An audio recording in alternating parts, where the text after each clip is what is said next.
up, YouTube? So, I did a reintroduction video. Hopefully it turns out okay. But what we're doing today, we're working on the beast. For those who don't know, it's my 1986 Chevy K30.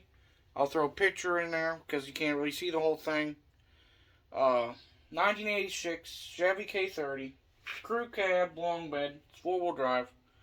The whole shebang.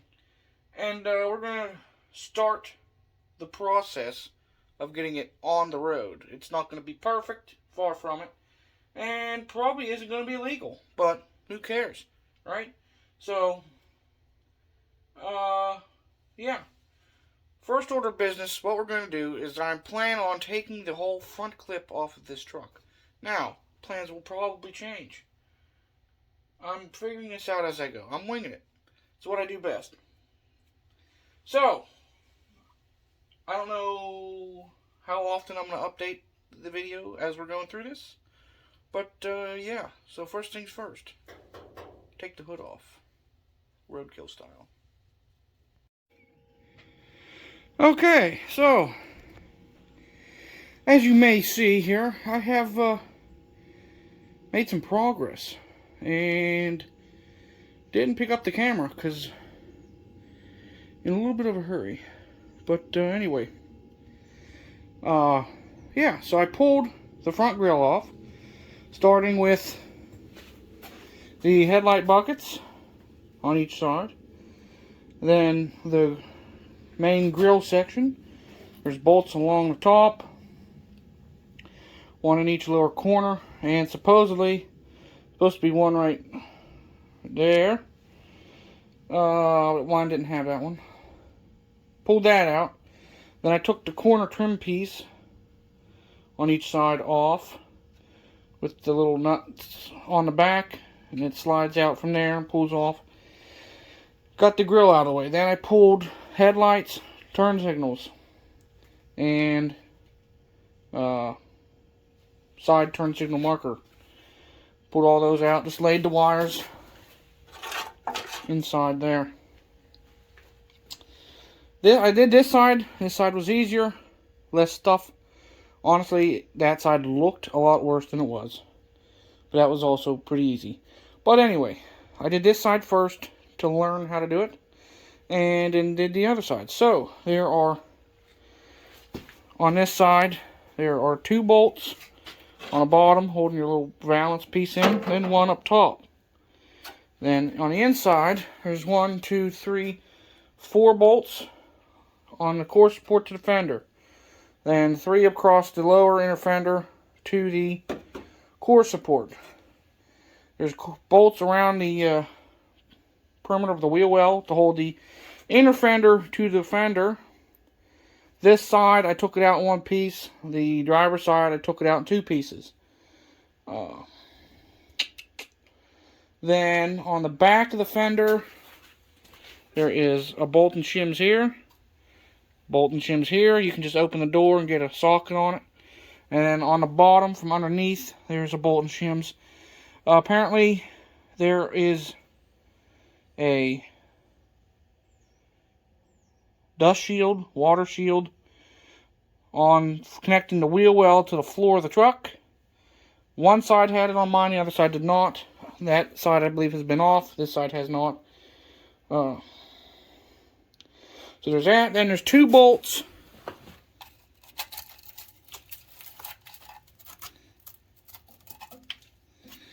Yeah. Got a little bit of cancer to fix there. It'll be alright. We'll get her done. But anyway, there's 2 bolts. Don't have a light on me. Where is it?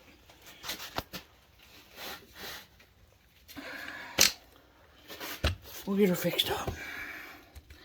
There's 2 bolts. One on the right, as you can see there, and then one on the left. The one on the left I could not get off on either. So the outer bolts I couldn't get off on either side. The inner bolts came out just tickety-boo on both sides. But, yeah. So, I got some work cut out for me on the body work, but for right now, that is second in priority to getting this thing running.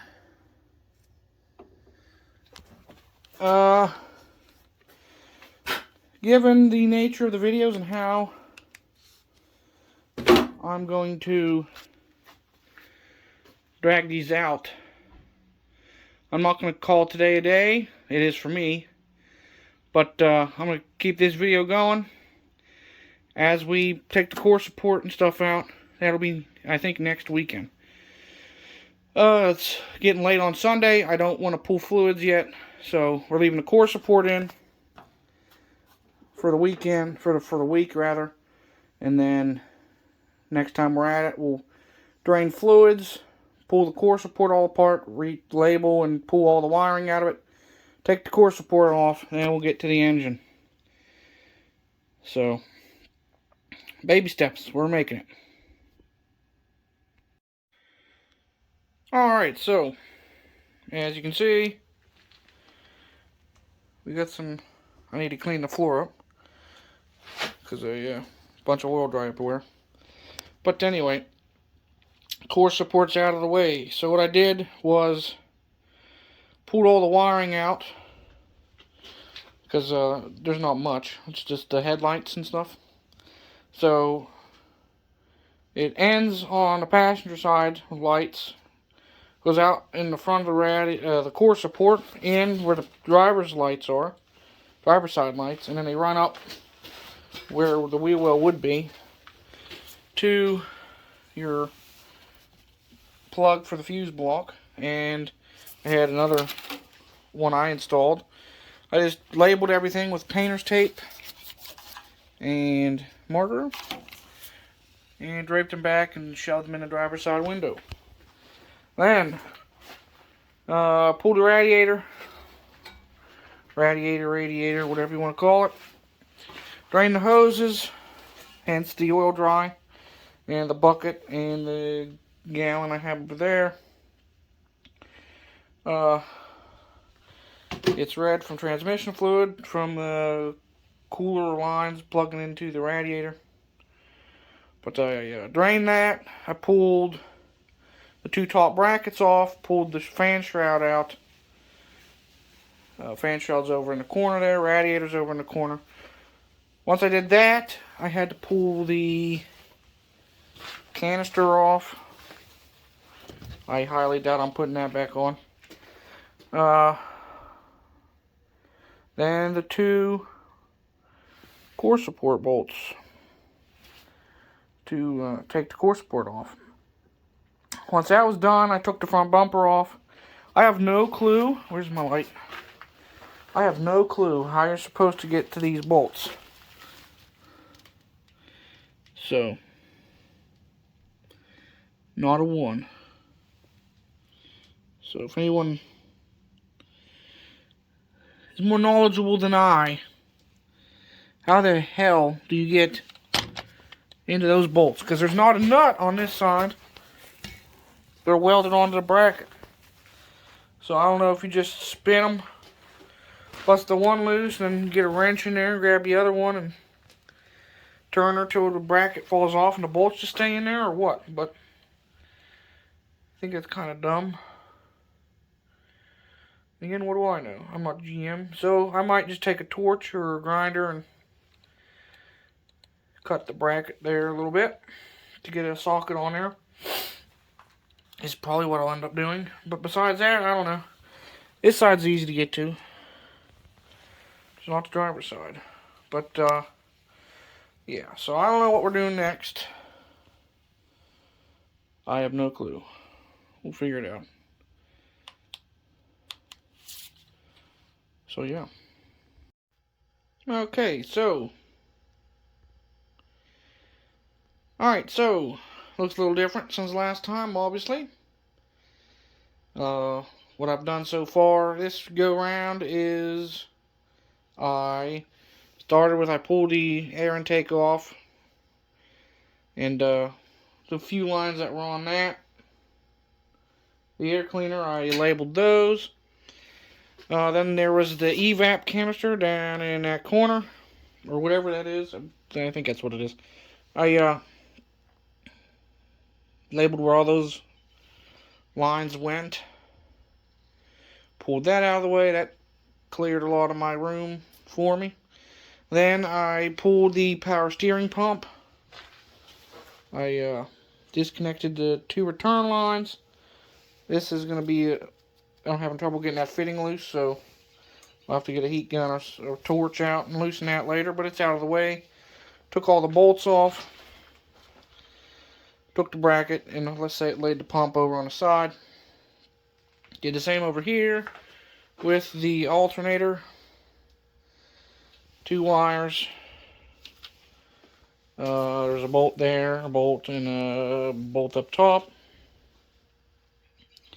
Pulled that out of the way. I just cleaned up a little bit and